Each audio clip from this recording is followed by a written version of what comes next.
Hi there, I'm Leslie Rock, and I'm going to talk about creating reading, writing, and research assignments for students in English classes, and it also has application for people who are teaching content area courses such as psychology, sociology, biology, physics, any of the courses on the college level, and you could even try this with high school or middle school students.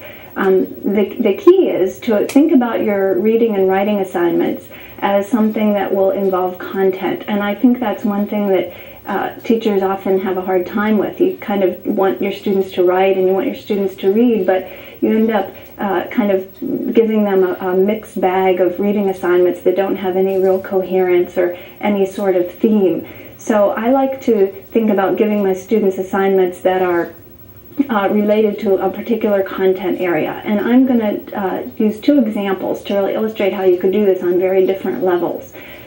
First of all, I teach a class that is more of a skills-based class, and it's for freshman students in college, and it's a reading comprehension class, theoretically. Now, I do like to integrate some writing assignments, and so I do this by creating some mini research projects. And one of these research projects is to have students read something from our textbook, our regular reading skills textbook, and then to go find an article in the library, and I have them use the computer system in the library instead of looking on the web, even though I know the web is the way of the future. I'm a little old-fashioned, and I like for them to actually go look in journals, newspapers, and magazines. Also, some of the information you get on the web is secondhand, and it tends to be a little watered down, and students really need to be more exposed to first-hand information and to realize that there is a quality information on some of these issues that they're reading about in their books, that they are real issues that people are writing about, other than textbook authors.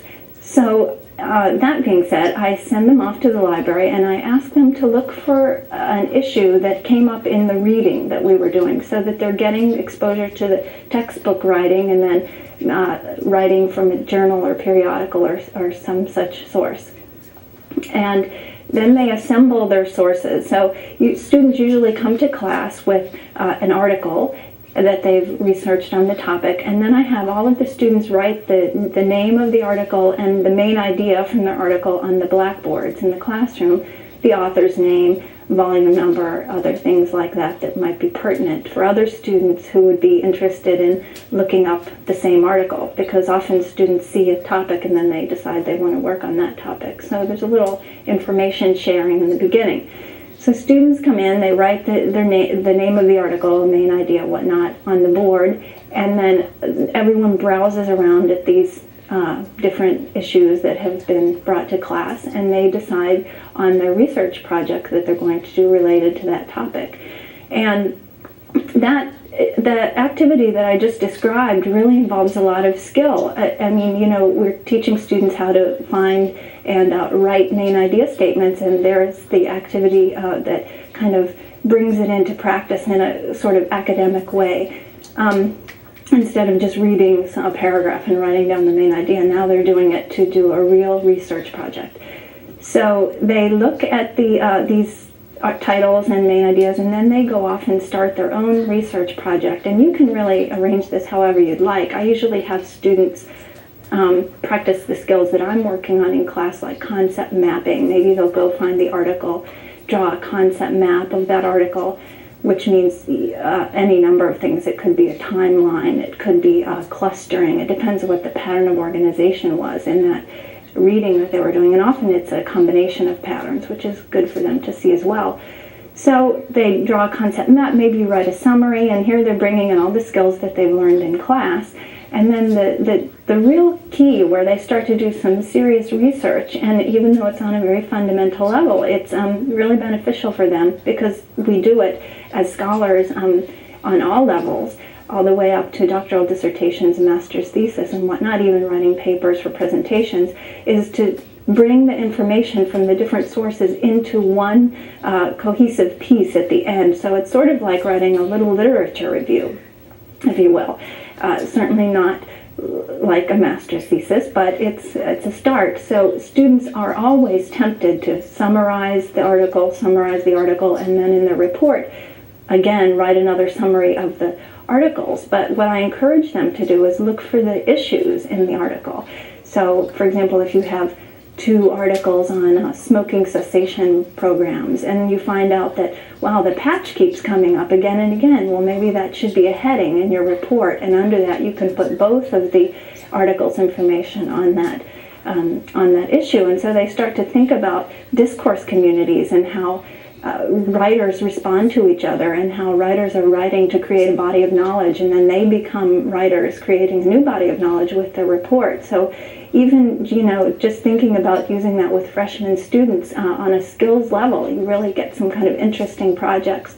And so that's one thing I like to do with this reading class that I teach. And I have one more example that I use with a more advanced class. These tend to be sophomore students thinking about deciding on a major for their academic career. And I'm teaching a similar class, a reading class, but the needs are very different. So again, the goal is to integrate reading, writing, and research projects in a meaningful way for my students. So what I do with this class is I have 4 content areas that I determine by random, really. I just decide which ones I'm going to do at the beginning of that semester. And in the past I've done biology, sociology, psychology, literature, history, and I arranged my course syllabus into those sections with equal amount of time devoted to each one, say 3 weeks for each section.